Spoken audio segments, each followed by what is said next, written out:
कभी राजपथ के नाम से जाना जाने वाला कर्तव्य पथ अब कराने लगा है एहसास। अपने नामकरण के मकसद का दरअसल सेंट्रल विस्टा प्रोजेक्ट के तहत यहाँ पर विकसित किए जा रहे जो कॉमन सेंट्रल सेक्रेटेरिएट है, यानी कि नए पावर सेंटर्स है, उनकी पहली बिल्डिंग कर्तव्य भवन 3 को पीएम मोदी ने राष्ट्र को समर्पित किया। जो कर्तव्य पथ पर अपने कर्तव्यों का पालन करने के लिए तैयार है। दरअसल कई मंत्रालयों के भवन बेहद पुराने हो चले हैं, जिस वजह से कर्तव्य भवनों की रूपरेखा तैयार की गई। कर्तव्य भवन 3 में ग्राउंड फ्लोर सहित 7 फ्लोर हैं। ये 1.5 लाख वर्ग मीटर में फैला है। इसमें क्रेच, योग room, medical room, cafe, kitchen और हॉल है। कर्तव्य भवन में 24 कॉन्फ्रेंस रूम भी हैं। पीएम मोदी ने उद्घाटन के बाद पूरे प्रोजेक्ट की जानकारी ली, साथ ही इसका निर्माण करने वाले श्रमिकों से भी संवाद किया। अब इस भवन में गृह मंत्रालय, विदेश मंत्रालय, ग्रामीण विकास मंत्रालय, एमएसएमई मंत्रालय, कार्मिक और प्रशिक्षण विभाग, डीओपीटी, पेट्रोलियम एवं प्राकृतिक गैस मंत्रालय, प्रधान वैज्ञानिक सलाहकार और इंटेलिजेंस ब्यूरो के ऑफिस जल्द शिफ्ट हो जाएंगे।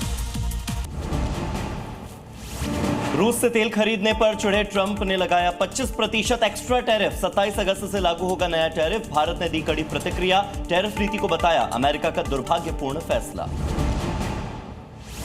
अमेरिका ने भारत पर लगाया 50% टैरिफ तो कांग्रेस से पीएम मोदी को घेरा। राहुल गांधी ने कहा यह तो आर्थिक रूप से ब्लैकमेलिंग है। शशि थरूर ने कहा यह देश के लिए अच्छी खबर नहीं है।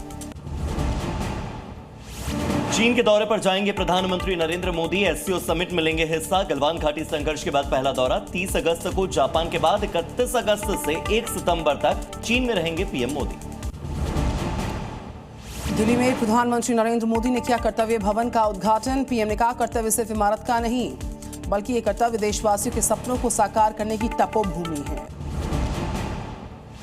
उत्तरकाशी में युद्ध स्तर पर जारी है रेस्क्यू ऑपरेशन। राहत बचाव कार्य में खराब मौसम बन रहा है चुनौती। सीएम धामी ने ग्राउंड जीरो पर संभाला मोर्चा। अब तक 400 से ज्यादा लोगों को किया गया रेस्क्यू।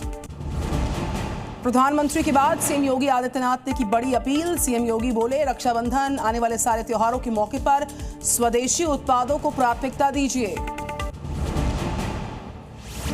दिल्ली के लाजपत नगर में शालीमार टेक्सटाइल्स में ताबड़तोड़ छापेमारी से हड़कंप मचा। बड़े आतंकी फंडिंग नेटवर्क का हुआ खुलासा। लश्कर के ठिकानों को निशाना बनाकर किए गए विस्फोटक अभियान में 2 गिरफ्तार। गुजरात एटीएस के एक्शन में गिरफ्तार शमा परवीन मामले में कई बड़े खुलासे। जांच रिपोर्ट में भारत में हिंसा भड़काने वाले भाषण का जिक्र शामिल है। हिंदू समुदाय और नेताओं को भी निशाना बनाने का जिक्र है। अनाथ बच्चों के शिक्षा के अधिकार को लेकर सुप्रीम कोर्ट का बड़ा निर्णय। सुप्रीम कोर्ट ने सभी राज्यों को जारी किया निर्देश। कहा अनाथ बच्चों के शिक्षा के अधिकार अधिनियम के तहत प्रवेश सुनिश्चित किए जाएं। और जी न्यूज को मिला 11वें बीसीएस का रत्न सम्मान। 3 कैटेगरी में सम्मान पाकर विजेता बनी Zee News. Most popular channel, most favourite show DNA और ऑपरेशन सिंदूर पर बेस्ट कवरेज अवार्ड चैनल को मिला है।